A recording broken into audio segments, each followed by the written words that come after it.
That didn't really work, did it? Okay, are we on? Are we rolling? We're rolling. Oh, hey. Okay.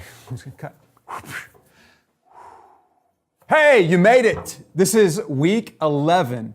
That's almost 3 months that you have been with this group of people. Man, you should get some kind of award for that, because I know the people that are around you in your C group, and if you've been with them for almost 3 months, you deserve some kind of award. Hey, let me tell you, just thanks for sticking in and thanks for being part of the journey. I know that Romans has been deep, and between Sundays and Wednesdays, there's no way that we've covered it all. And so maybe in your journey, you want to go back and kind of just restudy and find even some of the stuff that we weren't able to dive into and see how that would lead you a step closer to Christ, because Paul packs some amazing things in the book of Romans. Again, it's all the story of the gospel, all summarized, the entire Bible really summarized in Romans.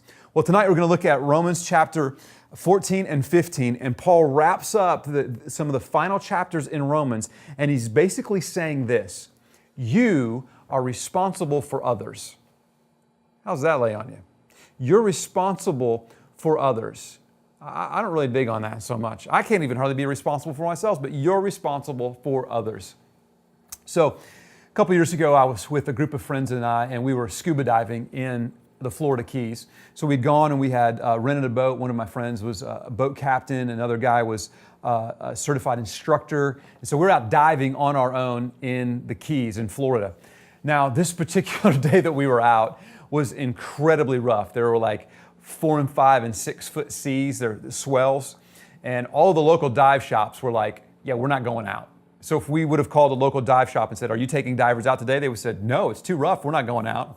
Well, we're from Indiana. We're here on vacation. We're diving. And so we went out and it was very rough, and we were in a smaller boat, but this boat is just taking a pounding up and down. So we find a buoy to tie onto. In a lot of dive sites, that's what you'll do. You'll tie a rope around a buoy that goes to your boat, and it will hold the boat right there. And then you jump in, and the buoy actually is tied to a rope that goes underwater. Then you follow that line underwater down to the dive site. So on this particular dive, we were going on a deep dive. We were going to dive on a wreck, a big ship that had been sunk there. So we get in and we tie the boat to the buoy. And so if you can picture, you've got a buoy here, and then it's tied on, and the boat is like right here, and the wind is blowing this way, and the waves are like this, 5 and 6 foot, up and down, up and down. So we're in the boat trying to get all of our gear on, rolling around crazy. And it's just, it's insane. I'm worn out just putting my gear on. So my friends jump in, and they swim as hard as they can up to the buoy, which has another rope on it. So they're tied in right here, and I'm like, all right, so I jump in. Problem is that the wind is going this way and the boat is going like this. I jump in and start drifting this way. And then I'm swimming as hard as I can up to here. I get up near the front of the boat and I'm worn out and panic is setting in. Now again, the boat's slamming up and down like this, and I'm having a hard time getting my bearings and everything. Another problem was that my regulator, what you put in your mouth to breathe, was tucked in the back of my jacket. And so I'm taking water in the face and I can't find my regulator. I look at my friend who got in before me. He's hanging on the boat, on the rope that's on the boat, and he's being lifted up 5 and 6 foot. He's almost coming completely out of the water.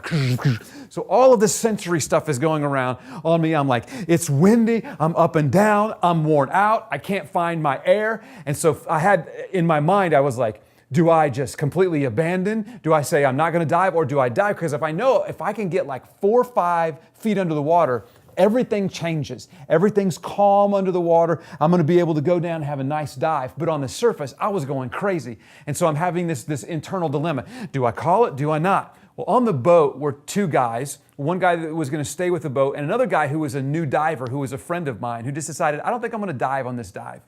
And so as I'm having this dilemma, I look at the 2 guys on the boat and I just said, get me out. Get me out. I'm out of the water. And so now I've got the hard job of trying to get back in a boat when I'm completely worn out and the boat is going up and down in 5 and 6 foot swells. These guys, I go to the back of the boat, these guys pull me in like a beached whale, and I just lay there for 4 or 5 minutes just to catch my breath and just to kind of come to. And so then I just sit down and I'm like, ugh. And I'm telling you, it was frustrating. My friends went down and they had this dive and they came back up and they were like, Scott, it was amazing. Once we got into the water, everything was cool and it was fine. And I was like, oh, oh, frustrated. Why couldn't I do it? But I will tell you that that day, that wasn't my greatest frustration. My greatest frustration came from what one of my friends who stayed on the boat said to me. He was a new diver, and what I didn't know is that he was watching me. And he was watching how well I had done because I had done more diving than he had done. And I got back on the boat, and after a while he said to me, I saw how much you struggled out there, and if you were going to struggle like that, I wasn't going to dive. Because you went through all of those struggles, I decided I'm going to stay on the boat. I'm not going to dive. And my friend didn't dive the rest of the week. We still had some more wind to deal with, but he just decided he's not going to dive the rest of the week. So the most frustrating thing to me was not that I didn't get a dive in. The most frustrating thing to me was that because I didn't dive, my friend said, I'm staying on the boat. And what Paul is saying is that your actions affect other people. Just like my actions of diving affected my friend, the actions that you and I have in life will affect and influence other people. Regardless of who you are, there are people who are looking at you.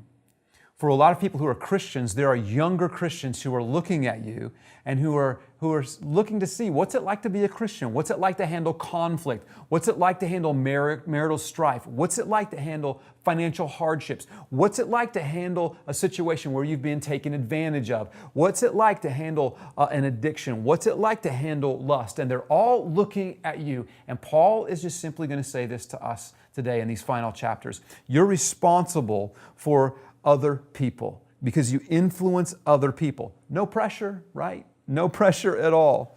Well, tonight as you look at this, Paul is going to have some great things to say to us about how we conduct ourselves around younger Christians and the impact that we have. And so my encouragement to you is that you would live a life that's so impactful that people would say, I want to be like that. Paul, who wrote Romans, also said, you imitate me as I imitate Christ. Now that's pretty heavy. But what if you and I could live to a place where we're saying, I'm not perfect, but I'm chasing after Christ. So here's what you can do, younger Christian. Whatever you see me doing, you do that.